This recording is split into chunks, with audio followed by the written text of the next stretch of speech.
The will reading was a knife, slicing through the room with surgical precision.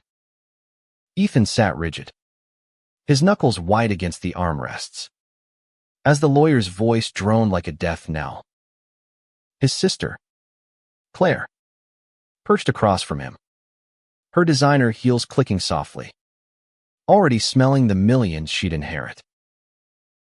The old Victorian house in Concord, Massachusetts, creaked under the weight of their family's secrets. Ethan's father, Richard Hawthorne, had been a Titanic real estate mogul whose empire stretched across New England. But to Ethan, he was a ghost, a man who'd loved his ledgers more than his son. The lawyer adjusted his glasses, reading from the will. To my daughter, Claire, I leave the entirety of my estate properties, investments, and accounts totaling $32 million. Claire's lips curled, a victor's smile. Ethan's heart sank, but he wasn't surprised. He'd always been the afterthought, the quiet kid who never fit into Richard's world of boardrooms and bourbon. And to my son, Ethan, the lawyer continued, I leave my leather jacket. A laugh escaped Claire, sharp and cold. Ethan's face burned. A jacket. Decades of neglect. And all he got was a worn-out piece of leather. The room spun as he stood, grabbing the jacket from the table. It was heavy, smelling of tobacco and time. He stormed out, the door slamming behind him, unaware that the jacket's lining held a truth that would unravel everything. Ethan drove aimlessly through Concord's winding roads, the jacket tossed in the back seat of his beat-up Toyota. He was 28, a graphic designer scraping by in Boston, far from the polished world Claire inhabited. His phone buzzed another text from her, probably gloating. He ignored it. The radio played some old Springsteen song, and Ethan felt the ache of his father's absence, a wound that never closed. He pulled over near Walden Pond, the water still under the October sky. Why the jacket? Why nothing else? He grabbed it, running his fingers over the cracked leather. It was vintage, the kind his dad wore in old photos, back when he smiled more. Ethan slipped it on, the fit oddly perfect. As he adjusted the collar, something crinkled inside. Frowning, he reached into the inner lining and found a hidden pocket, stitched shut. His pulse quickened. He tore at the thread with his keys, revealing a folded letter, yellowed with age, and a small key taped to it. The letter was in his father's handwriting, dated 10 years ago. Ethan, it began. If you're reading this, I'm gone, and you've got the jacket. I know I wasn't the father you deserved, but this is my way of making things right. The key unlocks a safe deposit box at First National in Boston. What's inside will explain everything about me, about us, about why I kept you at arm's length. Forgive me. Ethan's breath caught. His father had hidden this for him. Not Claire, not the golden child, but him. The key felt heavy in his palm, a promise and a mystery. He drove to Boston, heart pounding, the letter burning a hole in his mind. At the bank, the safe deposit box yielded a journal, its pages filled with Richard's confessions. The first entry stopped Ethan cold. I loved him, but I couldn't tell the world. Not in 1985. Not when I had a family to protect. Him. Ethan's father had loved a man. The words hit like a tidal wave, reshaping every memory of his stoic, distant father. Richard Hawthorne, the man who built an empire, had carried a secret that cost him everything: his heart, his truth, his son. Ethan read on. The journal detailing a love affair with a man named Daniel, a painter who'd lived in Provincetown. They'd met in the 80s, when Richard was young and ambitious, before he married Ethan's mother to do the right thing. Daniel's death in 87 from AIDS had broken him. Richard wrote of guilt, of hiding who he was, of pushing Ethan away to shield him from the shame he'd internalized. Ethan's world tilted. His father wasn't cold, was haunted. The journal mentioned a cabin in Vermont, a place Richard and Daniel had shared, now deeded to Ethan. Claire didn't know. No one did. Ethan closed the journal, his hands shaking. He wasn't just inheriting a jacket, he was inheriting a truth that could rewrite his family's legacy. But Claire wasn't one to let secrets slip through her fingers. She'd noticed Ethan's abrupt exit, the way he clutched the jacket like it was more than it seemed. She hired a private investigator, determined to protect her inheritance. As Ethan drove toward Vermont, seeking the cabin and answers, Claire's investigator was already on his trail, sniffing out the journal's existence. In Boston's South End, Ethan stopped at a coffee shop to process. There, he met Jamie, a barista with warm brown eyes and a quick smile. Jamie noticed the journal, the way Ethan's hands trembled as he turned the pages. Rough day? Jamie asked, sliding a coffee across the counter. Ethan nodded, unsure why he felt safe enough to talk. Maybe it was Jamie's easy laugh, or the rainbow pin on his apron. Ethan spilled a fraction of the story: the will, the jacket, the letter. Jamie listened, his gaze steady. Sounds like your dad left you more than you think, he said. Maybe he left you himself. Ethan's chest tightened. He hadn't expected kindness. Not today. Jamie scribbled his number on a napkin. If you need to talk, I'm here. Ethan tucked it into the jacket, feeling a spark of something new, something alive. But as he left, a man in a dark coat watched from across the street, snapping photos for Claire. The drive to Vermont was long, the journal heavy on the passenger seat. Ethan's mind raced: his father's love, his pain, his silence. At the cabin, tucked in the Green Mountains, Ethan found faded photos of Richard and Daniel, their arms around each other, smiling. He also found letters, dozens of them, hidden in a box under the floorboards. They were love letters, raw and unguarded, a side of his father Ethan had never known. But Claire's investigator wasn't far behind, and Claire herself was already planning her next move, determined to bury whatever truth Ethan was uncovering. She didn't just want the money, she wanted control, the way she always had. Ethan, though, was done being the afterthought. The jacket, the journal, the key, they were his now, and he'd fight for the truth, no matter the cost. The Vermont cabin smelled of pine and dust, its walls steeped in memories Ethan could only imagine. Moonlight spilled through the windows, illuminating the stack of letters he'd found under the floorboards. Each one was a piece of his father's heart, written to Daniel in a language of longing that felt both foreign and achingly familiar. Ethan sank onto the creaky wooden floor, the journal open beside him. The letters painted a vivid picture: Richard and Daniel stealing moments in this very cabin. Their love a quiet rebellion against a world that wouldn't accept them.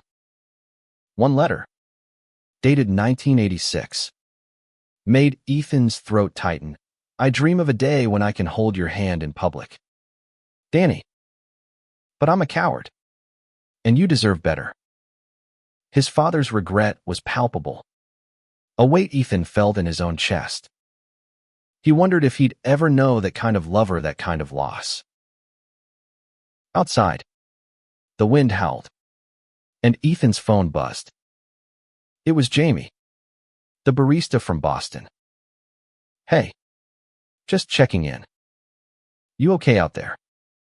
The text was simple, but it warmed Ethan like a fire on a cold night. He typed back. Still processing. Found more of my dad's story. It's a lot. Jamie's reply came quick. Want company? I'm off tomorrow. Ethan hesitated, then sent the cabin's address. He didn't know why, but he trusted Jamie's steady presence. Meanwhile, Claire sat in her sleek Boston penthouse, her manicured nails tapping against a glass of Merlot. The private investigator's report lay on her desk. Ethan had gone to Vermont, to a cabin she hadn't known existed. Her jaw tightened. Their father had always favored Ethan in subtle ways. A shared glance.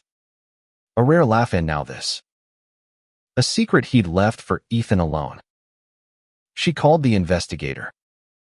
Find out what's in that cabin. I want every detail. Ethan didn't sleep that night.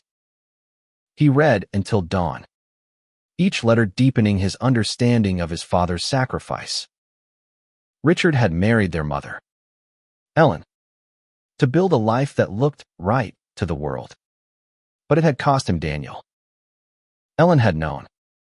The journal revealed. She'd agreed to the marriage, hoping love would grow. But it never did. Instead, she'd raised Ethan and Claire in a house filled with silences. Ethan wondered if his mother's bitterness, her coldness toward him, stemmed from knowing she was second to a ghost. Jamie arrived at noon, his beat-up Jeep crunching over the gravel drive. He brought coffee and a lopsided grin that made Ethan's heart skip. Nice hideout, Jamie said, stepping inside. Feels like a time capsule. Ethan showed him the letters, his voice cracking as he explained. Jamie listened, his hand brushing Ethan's when he passed a photo of Richard and Daniel. The touch lingered. Electric. Your dad loved fiercely, Jamie said. That's not nothing. They spent the day exploring the cabin, finding small treasures, a sketchbook of Daniel's, filled with portraits of Richard, and a vinyl record of Billie Holiday, scratched but playable. As they sat by a fire that evening, Jamie opened up about his own life, coming out at 17, his family's rejection, the years he spent rebuilding himself. Ethan felt a pull toward him, a mix of admiration and something deeper. When Jamie's hand found his, Ethan didn't pull away. But the moment shattered when Ethan's phone rang. It was Claire, her voice icy. What are you doing in Vermont? Ethan. That cabin's part of the estate. It's mine. Ethan's grip tightened on the phone. Dad left it to me, he said, his voice steady for the first time in years. Claire laughed, sharp and cutting. We'll see about that. I'm coming up tomorrow. Ethan hung up, his stomach churning. Jamie squeezed his hand. She can't take this from you, he said. This is your dad's truth, not hers. Ethan nodded, but fear gnawed at him. Claire was relentless, a storm in human form. He knew she'd dig until she found something to use against him. That night, Ethan found another letter, tucked inside Daniel's sketchbook.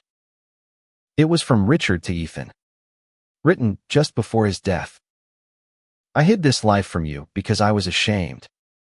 It read, But I want you to know love without fear. Be braver than I was. Tears blurred Ethan's vision. He looked at Jamie, asleep on the couch, and felt a resolve take root. He wouldn't let Claire bury this. The next morning, Claire's car pulled up, her heels sinking into the muddy drive. She stormed in, her eyes scanning the cabin like a predator. What's here? Ethan. What did he leave you? Ethan clutched the journal, his voice firm. The truth. Claire. That's what he left me. Claire's smile was venomous. Truth doesn't pay bills. Hand it over, or I'll drag this through court. Ethan stood his ground, the jacket draped over his shoulders like armor. He didn't know how far Claire would go, but he knew one thing. He was done running from his father's shadow. Claire's presence filled the cabin like a storm cloud, her perfume clashing with the scent of old wood. Ethan stood by the fireplace, the journal pressed against his chest, while Jamie lingered near the door, his jaw tight. Claire's eyes flicked to Jamie, then back to Ethan, her lips curling into a sneer. Who's this? Your new ally in whatever game you're playing. Ethan's voice was low but firm. He's a friend. And I'm not playing games. Claire. This is about Dad. Not you. Claire stepped closer, her heels clicking on the floorboards. Everything Dad owned is mine. You think a few old letters changed that? She reached for the journal, but Ethan pulled back, his heart racing. Jamie stepped forward, his voice calm but edged. Maybe you should listen to him. Claire. This isn't about money. Claire's laugh was sharp, like glass breaking. Oh, please. Ethan's always been the dreamer, chasing ghosts, ideal in reality. She turned to Ethan, her eyes cold. Give me the journal, or I'll have my lawyers tear this place apart. Ethan's mind flashed to the letters, to his father's words about love and courage. He wouldn't let Claire erase them. You want the truth, he said, holding up the journal. Dad was gay. He loved a man named Daniel. This cabin, these letters theory proof he lived a life you never bothered to understand. Claire froze, her face a mask of disbelief. You're lying, she hissed, but her voice wavered. Ethan opened the journal, reading aloud. Daniel was my heart, but I locked him away to protect you and Claire. That's why he was distant. Claire. Not because he didn't care, but because he was hiding. For a moment, Claire's composure cracked, her eyes flickering with something grief. Maybe. Or shame. But it vanished quickly. That's a nice story, Ethan. But it doesn't change the will. This cabin, whatever's in it, belongs to the estate. To me. She pulled out her phone, dialing her lawyer. I'm done negotiating. Ethan's stomach twisted. He hadn't expected her to back down, but her ruthlessness stung. Jamie touched his arm, grounding him. You don't have to fight her alone, he whispered. Ethan nodded, but the weight of Claire's threat pressed down. She could bury the truth, sell the cabin, destroy the letters. He needed a plan. That afternoon, Ethan and Jamie drove to Montpelier, seeking a lawyer who could help. They found Sarah, a sharp-eyed attorney with a reputation for taking on tough cases. She listened as Ethan explained the will, the jacket, the journal, and Claire's threats. Your sister's got a strong claim to the estate, Sarah said, flipping through the journal. But this cabin was deeded to you separately. If we can prove it was your father's intent to give you these personal effects, we might hold her off. Sarah agreed to file an injunction to stop Claire from seizing the cabin. But she warned Ethan, Claire's got money and influence. This won't be easy. Ethan didn't care. For the first time, he felt like he was fighting for something real, not just his father's memory, but his own place in the world. Back at the cabin, Ethan and Jamie combed through the letters for more clues. They found a photo of Richard and Daniel at a Provincetown art gallery. Daniel's arm around Richard's waist, both of them laughing. Ethan traced his father's smile, wondering how much it had cost him to hide that joy. Jamie watched him, his voice soft. You look like him. You know, not just your face, but the way you carry pain. Ethan met his gaze, his heart stuttering. I don't want to carry it forever, he said. Jamie's hand found his again, and this time, Ethan leaned in, their lips meeting in a kiss that felt like a promise. It was brief, tentative, but it lit something in Ethan, a spark of courage he hadn't known he had. But Claire wasn't idle. Her investigator had been digging, and he'd found something, a codicil to the will, filed quietly years ago, mentioning the cabin and a personal bequest to Ethan. Claire was furious. If Ethan's inheritance included more than the jacket, it could challenge her control. She called her lawyer, demanding they discredit the codicil, even if it meant forging documents or bribing officials. Claire didn't lose, not to Ethan, not to anyone. As night fell, Ethan and Jamie sat by the fire, the weight of the fight ahead settling over them. Ethan clutched the journal, his father's words echoing, "Be braver than I was." He looked at Jamie, at the cabin, at the life his father had hidden. He wouldn't let Claire win. Not this time. The Vermont air grew colder as October deepened, mirroring the chill between Ethan and Claire.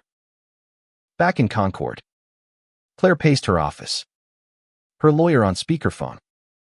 The codicil is real, he said, his voice clipped. Your father filed it in 2015, specifying the cabin and its contents for Ethan. We can challenge its validity, but it'll be messy. Claire's eyes narrowed. Then make it messy, she snapped. I want that cabin, and I want Ethan out of my way. In the cabin, Ethan and Jamie pored over the journal, searching for anything that could strengthen their case.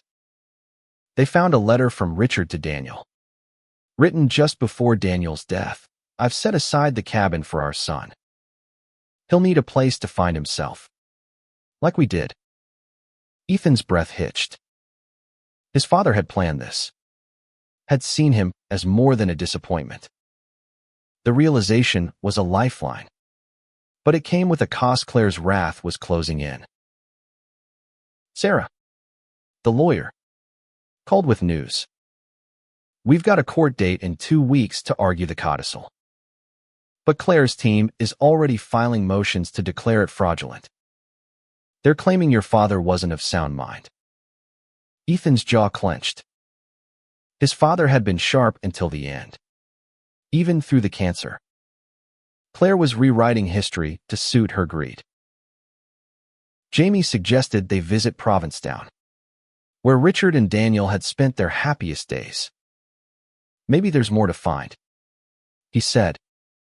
Ethan agreed, craving a connection to his father's past. They drove to the Cape, the journal tucked safely in Ethan's bag. Provincetown's narrow streets buzzed with autumn tourists, but Ethan felt like he was stepping into a memory. They found the art gallery from the photo, now run by an older woman named Lila who'd known Daniel.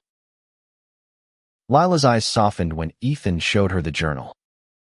"Your dad and Danny were inseparable," she said, leading them to a back room filled with Daniel's paintings. One canvas caught Ethan's eye, a portrait of Richard, his face alight with love. Lila handed Ethan a small box. "Danny left this for your dad. He never came to claim it."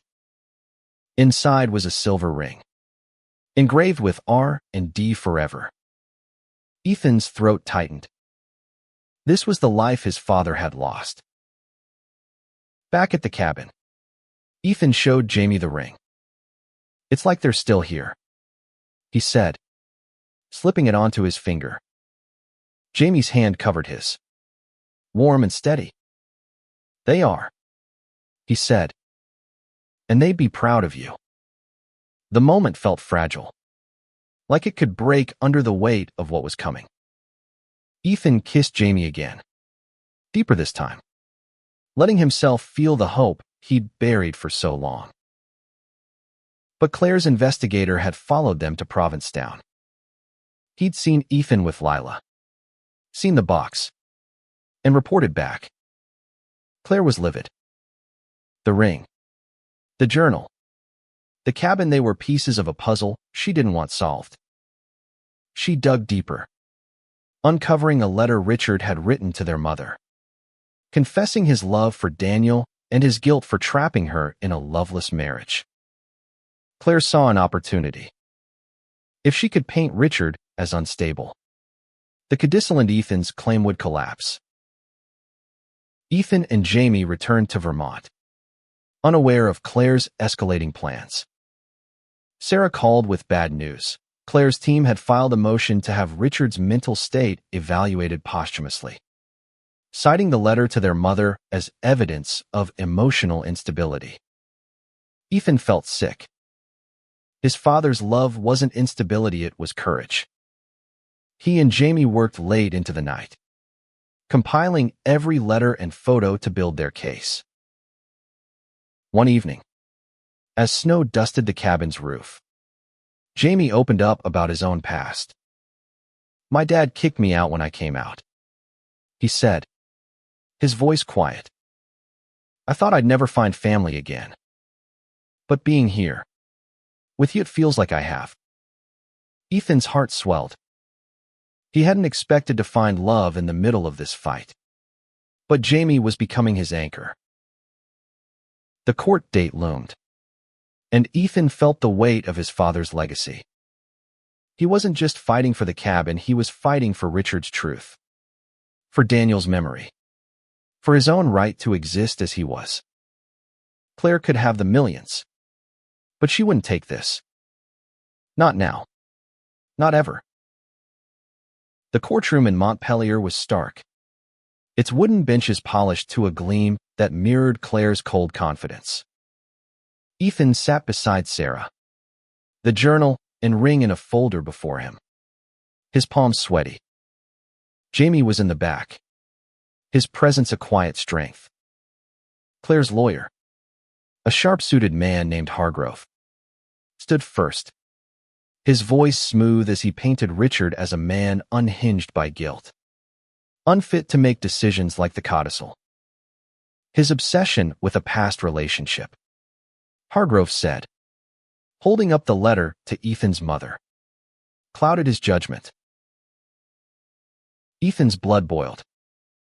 He wanted to shout that love was an obsession, that his father's pain wasn't madness. Sarah squeezed his arm, her voice low. "Stay calm. We'll get our turn." When she stood, she presented the journal, the letters, and the ring, weaving a story of Richard's deliberate choice to leave Ethan the cabin and the truth. "This wasn't instability," she said. "This was a father ensuring his son knew who he was." The judge, an older woman with sharp eyes, listened intently. Ethan testified, his voice steady as he described finding the jacket, the letters, the life his father had hidden. He didn't want me to live in shame, Ethan said, his eyes locking with Claire's. He wanted me to be free. Claire's face remained impassive, but her hands clenched in her lap. After the hearing, Ethan and Jamie returned to the cabin, exhausted but hopeful. Sarah called later, cautious optimism in her voice. The judge seemed moved. But Claire's team is relentless. They're digging for anything to discredit you. Ethan's stomach churned. He knew Claire wouldn't stop. She'd always seen him as a threat, even when they were kids. That night, Ethan found another letter in the journal, tucked into the back cover. It was from Daniel, written days before his death. Richard, don't let our love be a burden. Tell your kids who you are. They'll understand. Ethan's eyes stung. His father had tried, in his own way, to follow Daniel's wish. Jamie cooked dinner, a simple pasta dish, and they ate by candlelight, the cabin warm against the November chill. You were brave today, Jamie said, his hand brushing Ethan's. Ethan smiled, but worry gnawed at him. Claire's investigator had been sniffing around the cabin, and Ethan had seen a car parked down the road too often to be coincidence. The next day, Sarah uncovered Claire's latest move. She'd hired a forensic accountant to claim the cabin's deed was part of the estate's assets, not a personal gift. If she won, the cabin would be sold, the letters likely destroyed. Ethan felt a surge of defiance. He and Jamie drove to Boston, meeting Lila from Provincetown, who'd agreed to testify about Richard and Daniel's relationship. She brought old photos and a letter from Daniel, addressed to Richard's future, urging whoever found it to honor their love. Back at the cabin, Ethan and Jamie prepared for the next court date. They organized the letters chronologically, building a timeline of Richard's life with Daniel. Each piece was a shield against Claire's lies. But late that night, Ethan woke to a noisy creak outside the cabin. He grabbed a flashlight, his heart pounding, and found fresh footprints in the snow. Someone had been there. Too close. Jamie pulled him back inside, locking the door. Claire's desperate, he said. She knows you're winning. Ethan nodded, but fear lingered. Claire wasn't just fighting for money, she was fighting to erase a truth that challenged her perfect world. The second hearing was brutal. Hargrove attacked Ethan's character, hinting at his unstable lifestyle and implying the journal was a fabrication. Sarah countered fiercely, presenting Lila's testimony and Daniel's letter. The judge adjourned, promising a ruling soon. Ethan left the courtroom, Jamie's hand in his, feeling the weight of his father's courage. He wouldn't let it go to waste. Snow blanketed the cabin, turning the Vermont woods into a silent, white world. Ethan and Jamie spent their days preparing for the final court date, their nights wrapped in each other's warmth. The ring on Ethan's finger felt like a talisman, a reminder of his father's love and Daniel's hope. But the footprints in the snow haunted him. Claire's investigator was getting bolder, and Ethan feared what she'd do next. Sarah called with a breakthrough, a witness, an old friend of Richard's named Tom, who'd known about Daniel. Tom was willing to testify that Richard had spoken of the cabin as Ethan's inheritance, a place for him to find his truth. It was a small victory, but Ethan clung to it. He and Jamie drove to meet Tom in Burlington, a retired teacher with kind eyes and a weathered smile. Your dad loved you, Tom said, handing Ethan a photo of Richard holding him as a baby. He just didn't know how to show it. The photo broke something in Ethan. He'd spent years feeling unwanted. But here was proof, his father's arms around him, a smile on his face. Jamie squeezed his shoulder, sensing the shift. "You're not alone in this," he said. Ethan nodded, his resolve hardening. He'd fight for the cabin, for the truth, for the love he was starting to let himself feel. Claire, meanwhile, was unraveling. The codicil, the journal, the witnesses, they were chipping away at her control. She met her investigator in a Boston diner, her voice low. "Find something on Ethan," she said. "Anything to make him look unfit."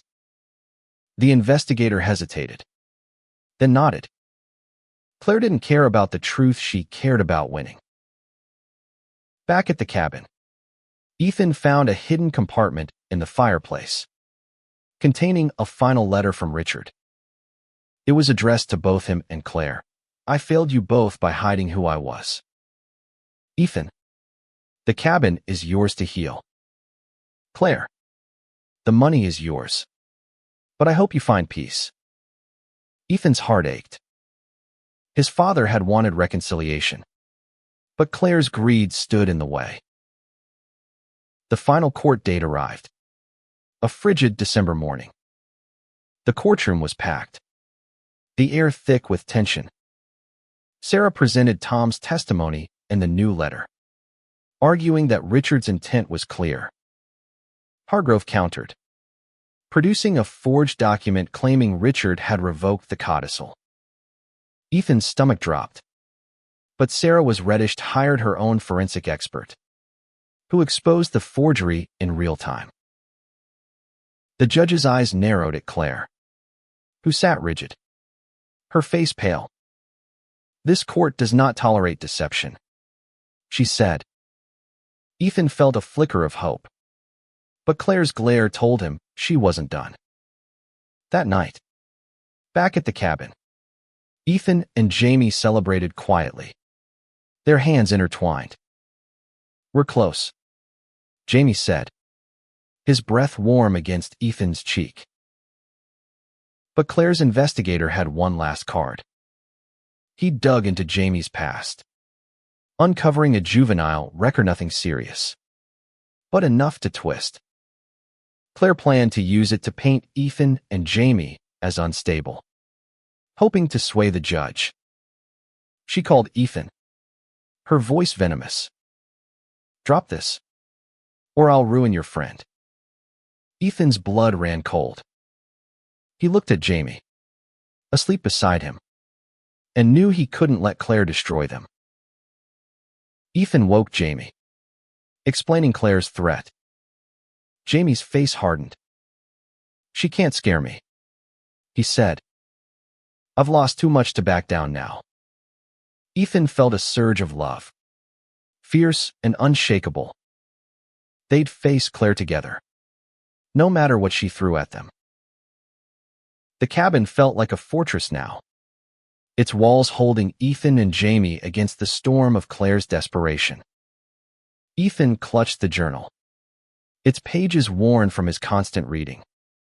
Jamie worked beside him, scanning the letters for anything they'd missed. They found a note from Daniel, tucked in a sketchbook. "If the world tries to erase us, Richard, let our love be a light for someone else." Ethan felt those words like a call to arms. Sarah called, her voice urgent. "Claire's team is pushing hard. They're bringing up Jamie's past to discredit you both." Ethan's heart sank, but Jamie shrugged it off. "Let them try," he said. "I'm not ashamed of who I am." His defiance lit a fire in Ethan. They weren't just fighting for the cabin, they were fighting for their right to exist, to love, to be seen. In court, Claire's lawyer brandished Jamie's juvenile record a minor theft charge from when he was 16, struggling after his family's rejection. Hargrove spun it into a tale of instability, implying Ethan was influenced by a troubled partner. Ethan's hands shook with anger, but Sarah dismantled the argument, presenting Jamie's current life, his job, his community work, his loyalty to Ethan. "This is a distraction," she told the judge. "The codicil is clear. The cabin is Ethan's." The judge called a recess, and Ethan stepped outside, the winter air biting his skin. Jamie followed, pulling him into a hug. "We're stronger than her," he whispered. Ethan nodded, but Claire's relentless pursuit gnawed at him. She wasn't just fighting for money, she was fighting to bury their father's truth, to keep the Hawthorne name pristine. That evening, Ethan found an old cassette tape in the cabin, labeled for Ethan. He and Jamie played it on an ancient stereo, Richard's voice crackling through. "I was afraid to love openly," he said, his voice heavy. "But you, Ethan, you can be different. Live your truth." Ethan's eyes burned with tears. Jamie held him, their shared silence louder than words. Claire, meanwhile, was spiraling. Her lawyer warned her the case was slipping away. The judge was leaning toward Ethan. Furious, she contacted a shady contact from her father's business dealings, someone who could handle problems. She didn't want Ethan hurt, not physically, but she wanted the journal gone, the cabin burned if necessary. "Make it look like an accident," she said, her voice trembling with rage. Ethan and Jamie sensed the danger. The footprints in the snow had returned, closer to the cabin. They installed a cheap security camera, catching a glimpse of a man in a dark coat. Ethan called Sarah, who urged them to stay vigilant. "Claire's desperate," she said. "Desperate people do stupid things." The final hearing loomed, and Ethan prepared a statement, pouring his heart into it. He wrote about his father's love, his sacrifice, the cabin as a sanctuary for truth. Jamie helped him refine it, his presence a steady anchor. The night before the hearing, they sat by the fire, the ring glinting on Ethan's finger. "Whatever happens," Jamie said, "we've got this. Together." Ethan kissed him, feeling a strength he'd never known. But outside, Claire's contact was closing in, a can of gasoline in his car. The cabin, the letters, the truth, they were all at risk. Ethan didn't know it yet, but the fight for his father's legacy was about to become a fight for survival. The courtroom was a battlefield, its silence heavy with anticipation. Ethan stood, his statement in hand, the journal and ring beside him like relics of a war he hadn't chosen. Claire sat across the aisle, her face a mask of control, but Ethan saw the cracks, her hands fidgeting, her eyes darting. The judge entered, her expression unreadable, and called for Ethan's final remarks. He took a breath, his voice steady despite the storm inside. "My father hid his love for Daniel because the world told him it was wrong. But he left me this jacket, this cabin, this truth, so I could live differently. I'm not here for money. I'm here for him, for who he was, and for who I am." The room was still, the weight of his words settling over everyone. Jamie's eyes shone from the back, proud and unwavering. The judge ruled in Ethan's favor. The codicil was valid. The cabin and its contents were his. Claire's face crumpled, not with sadness, but with fury. She stormed out, her lawyer trailing behind. Ethan felt a rush of relief, but it was short-lived. Sarah pulled him aside, her voice low. Be careful. Claire's not done. That night, Ethan and Jamie returned to the cabin, the journal safe in a locked box. They celebrated quietly, cooking dinner and toasting with cheap wine. Jamie slipped the ring onto Ethan's finger again. A silent vow. You did it, he said, his smile warm. Ethan shook his head. We did it. Their kiss was fierce, a promise of a future they'd build together.